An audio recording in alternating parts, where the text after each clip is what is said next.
ನಮಸ್ಕಾರ ಸ್ನೇಹಿತರೆ, welcome back to my YouTube channel. ಬನ್ನಿ ಇವತ್ತಿನ ನಂದಗೋಕುಲ ಸಂಚಿಕೆಯಲ್ಲಿ ಏನಾಗುತ್ತೆ ಅಂತ ನೋಡ್ಕೊಂಬರೋಣ. ಇಂದಿನ ಸಂಚಿಕೆಯಲ್ಲಿ ನಂದನ್ ಕುಮಾರ್ ಕೇಶವ್ನ ಒಪ್ಕೊಂಡು ನಾನು ಎಷ್ಟು ಹುಡುಕಿದ್ರು ಇಂಥ ಸೊಸೆ ಸಿಗ್ತಿದ್ದಿಲ್ಲ ಮೀನಾಗೆ ಅಂತ ಎಲ್ಲ ಇದನ್ನು ಮಾಡ್ತಿರ್ತಾನೆ. ಅಪ್ಪ ನೀನು ನನ್ನ ಒಪ್ಕೊಂಡಿದೆಯಲ್ಲ, ತುಂಬ ಖುಷಿ ಆಯಿತು ಅಂತ ಇಬ್ಬರು ಖುಷಿಯಿಂದ ಮಾತಾಡ್ತಿರ್ತಾರೆ.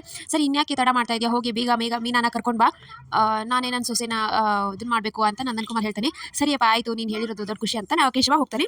ಆಮೇಲೆ ಈತ ಅಮ್ಮನ ಒಬ್ಳೆ ನಡ್ಕೊಂಡು ಬರ್ತಿರ್ತಾಳೆ. ಅಮ್ಮಗೆ ಹಳೆ ನೆನಪಾಗುತ್ತೆ. ಅವರಪ್ಪ ಕಾರ್ ತೊಗೊಂಡು ಹೋಗು, ನಾನೇ ಡ್ರಾಪ್ ಮಾಡಕ್ಕೆ ಬರ್ತೀನಿ, ಅದ್ಯಾಕೆ ಸ್ಕೂಟಿಲಿ ಹೋಗ್ತಿದ್ಯಾ, ಡೈಲಿ ನಾನೇ ಮಾಡ್ತೀನಿ ಅಂತ ಅವರಪ್ಪ ಹೇಳ್ತಿರೋದು ನೆನಪಾಗುತ್ತೆ.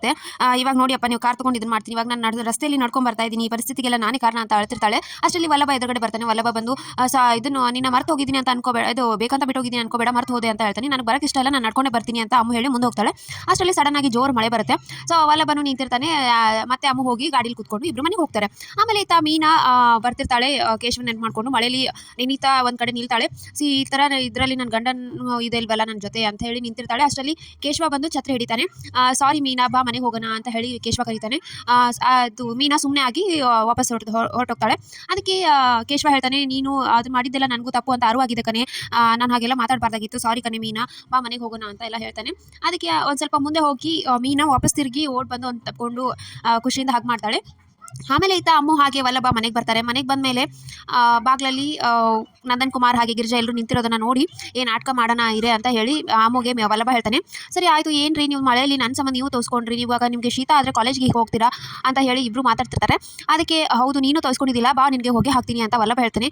ಹೊಗೆನ ಅಂದ ತಕ್ಷಣ ಸಡನ್ನಾಗಿ ನಂದನ್ ಕುಮಾರ್ ನೋಡ್ತಾನೆ. ಅದೇ ನಿನ್ನ ತಲೆ ಒರೆಸಿ ಧೂಪ ಹಾಕ್ತಾರಲ್ಲ ಅದನ್ನೆಲ್ಲ ಹಾಕ್ತೀನಿ ಬಾ ಅಂತ ವಲ್ಲಭ ಹೇಳ್ತಾನೆ. ಇದೇ ಥರ ಒಂದು ಕಾಮಿಡಿ ಇದಾಗುತ್ತೆ. ಈತ ಇಂದ್ರ ಕೋಪದಿಂದ ಊಟ ಮಾಡದೆ ಹೋಟೆಲಿಂದ ಆರ್ಡರ್ ಮಾಡಿರ್ತಾಳೆ. ಇನ್ನೂ ಬಂದಿಲ್ಲ ಅಂತ ಯೋಚನೆ ಮಾಡ್ತಿರ್ತಾಳೆ. ಅಷ್ಟರಲ್ಲಿ ಜ್ಯೋತಿ ಬಂದು ಯಾಕಮ್ಮ ಈ ಥರ ಮಾಡ್ತಾ ಇದೆಯಾ ಅಂತ.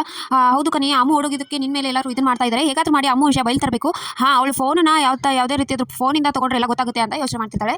ಈತ ಮೀನಾ ಹಾಗೂ ಕೇಶವ ಇಬ್ಬರು ಖುಷಿಯಿಂದ ಮನೆ ಬರ್ತಿರ್ತಾರೆ. ಅವ್ರ ಮನೆಗೆ ಬರೋದನ್ನ ನೋಡಿ ಗಿರಿಜಾ ಹಾಗೆ ರಕ್ಷಾ ಇಬ್ಬರು ಆರತಿ ತಟ್ಟೆ ಹಾಗೆ ಸೇರು ತೊಗೊಂಡು ಬರ್ತಾರೆ. ಅದನ್ನೆಲ್ಲ ನೋಡಿ ಮೀನಾಗೆ ತುಂಬ ಖುಷಿ ಆಗುತ್ತೆ. ಇದೊಂದು ಕೊರತೆ ಇತ್ತು ಅತ್ತೆ ನನಗೆ, ಸೊಸೆ ಮನೆಗೆ ತುಂಬಿಸ್ಕೊಂಡಿಲ್ಲ ಅಂತ ಹೇಳಿ, ಇವತ್ತು ಅದು ಈಡೇರ್ತಾ ಇದೆ, ತುಂಬ ಖುಷಿ ಆಗ್ತಾ ಇದೆ ಅಂತ ಗಿರಿಜಾ ಆರತಿ ಮಾಡೋಕ್ಕೆ ಸೇರು ಇಡಕ್ಕೆ ಹೋಗ್ತಾಳೆ ರಕ್ಷಾ. ಅಷ್ಟರಲ್ಲಿ ನಂದನ್ ಕುಮಾರ್ ಬಂದು ನಿಲ್ಸು, ಇಡಬೇಡ, ಆರತಿ ಮಾಡಬೇಡ ಅಂತ ಹೇಳ್ತಾನೆ.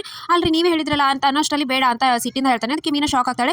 ಆಮೇಲೆ ನನ್ನ ಸೊಸೆಗೆ ನಾನೇ ಇಡಬೇಕು, ಆರತಿ ಮಾಡಬೇಕು ಅಂತ ಸೇರಿಡ್ತಾನೆ, ಆರತಿ ಮಾಡ್ತಾನೆ. ಸೊ ಮೀನಾಗಂತೂ ತುಂಬ ಖುಷಿ ಆಗುತ್ತೆ. ಏನಿದು ಕೇಶವ ಅಂದ ತಕ್ಷಣ ಕೇಶವನ ಹೂ ಅಂತಾನೆ, ಅದಕ್ಕೆ ಖುಷಿ ಆಗ್ತಾನೆ. ಸೊ ಆರತಿ ಮಾಡ್ತಿರ್ತಾನೆ ನಂದನ್ ಕುಮಾರ್. ಸೊ ಇಷ್ಟಿತ್ತು ಇವತ್ತಿನ ಸಂಚಿಕೆ. ಸೊ ವಿಡಿಯೋ ಇಷ್ಟ ಆಯ್ತು ಅಂದರೆ ಲೈಕ್ ಮಾಡೋದನ್ನ